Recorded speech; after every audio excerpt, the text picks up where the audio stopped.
मित्राचं फोनवरचं ते बोलणं ऐकून सुन्न झालो. आई, बाबा आणि मी कार्यक्रमासाठी मामाच्या गावी आलो होतो. मामाच्या मुलीला पाहायला, लग्नासाठी.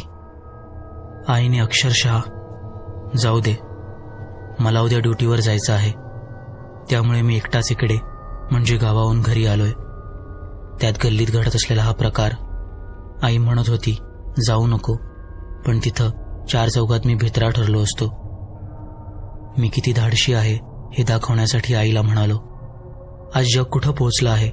आपल्या भारतीय वैज्ञानिकांनी मंगळ ग्रहावरची मोहीम यशस्वीपणे पार पाडली आणि तुम्ही भूत पिशाच शकून अपशकून यातच गुरफटून आहात.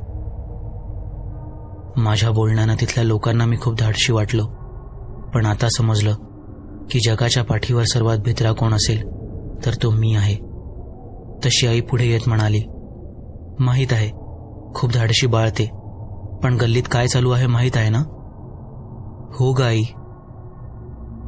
मग बरं ते जाऊ दे, हे तुझं घड्याळ घे, अंघोळ करताना तिथंच विसरला होतास आणि नीट जा.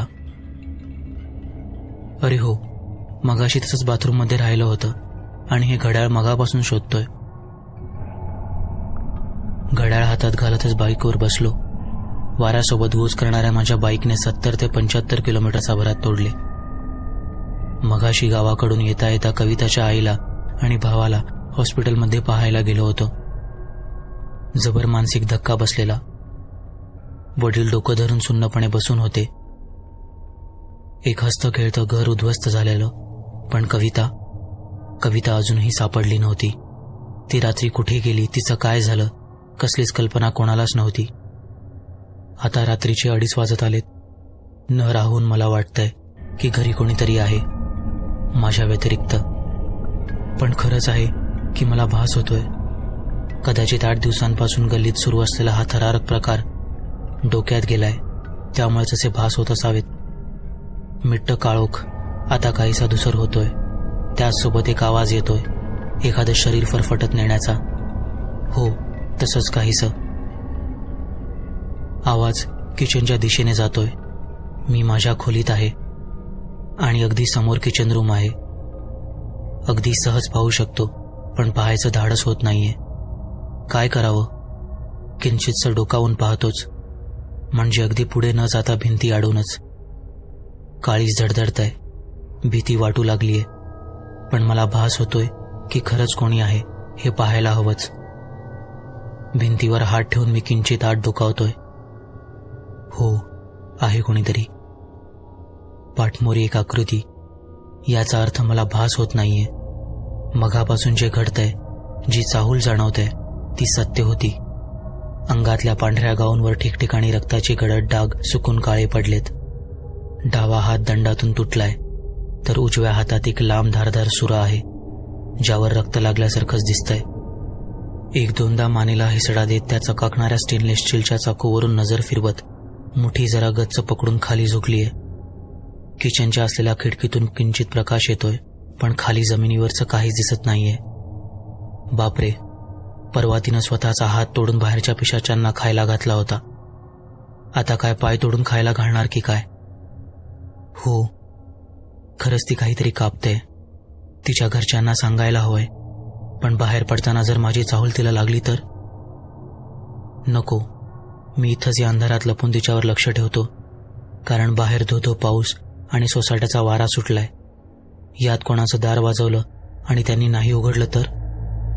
आधीच त्या मांत्रिकानं सांगितलंय, ही पिशाच्य रात्री कोणाच्याही रूपात कोणाच्याही आवाजात दारावर हाक देतील, पण दरवाजा उघडू नका. मी बाहेर धावताना जर हिनं पाहिलं तर?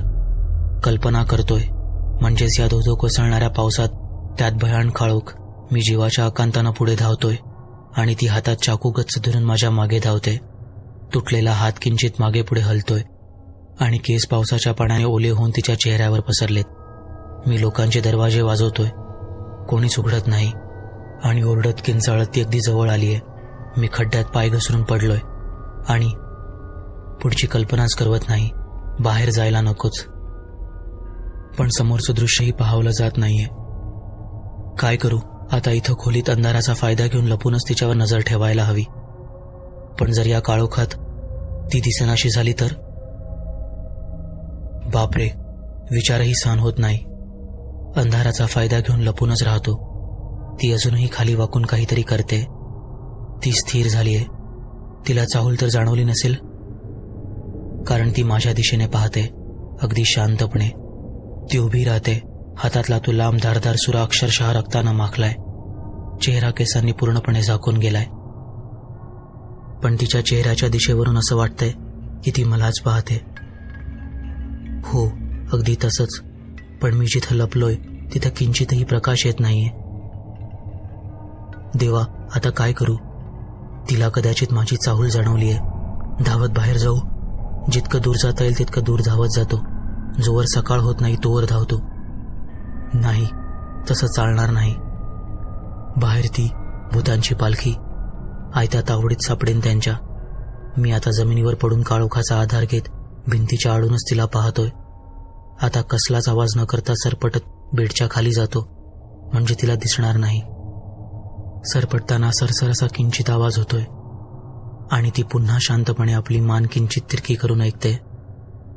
देवा, ती इकडे येऊ नये, हात जोडतो. आता कसलीच हालचाल नको करायला. इथंच पडून राहतो. मग तिला कसलाच आवाज नाही जायचा. कशी तरी आजची ही रात्र काढायची आहे. तसेही आता 4 वाजायला आलेत. पहाट होईपर्यंत तरी मला असं जीव मुठीत धरून राहावं लागणार. पण तिच्यावर नजर ठेवायला हवी. समोर दिसणाऱ्या मरणापेक्षा अंधारात लपलेलं मरण अधिक भीतीदायक असतं, म्हणून तिच्यावर नजर ठेवायलाच हवी. मानेला जोराचा हिसडा देत ती पुन्हा आपल्या कामाला लागलीये. ऐक, तिनं एक माणसाचा तुकडा काढून ओट्यावर ठेवलाय. कदाचित खाली वाकून तेच कापत होती. देवा, काय भयान दृश्य आहे. डोळे बंद करून घ्यायला हवेत. पण नाही, ती अंधारात नाहीशी झाली तर? अंगातली सारी शक्ती एकटवून जोरात ओरडावंसं वाटतंय. मग तर कोणी मदतीला येईलच. पण नाही आलं तर हिला समजेल की मी अंधारात लपलोय ते. तिच्या समोर किचनच्या खिडकी बाहेर काही हालचाल दिसते.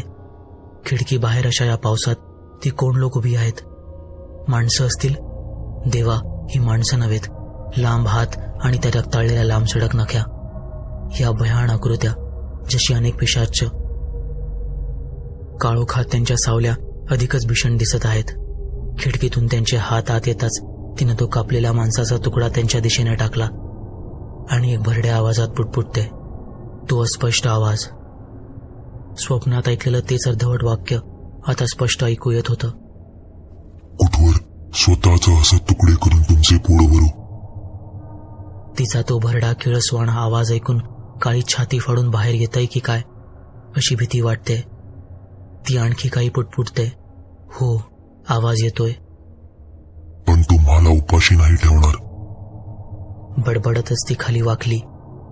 हातातला तो स्टेनलेस स्टीलचा चकाकणारा चाकू खासकन माणसात खूप असल्याचा आवाज येतोय. काहीतरी कापते.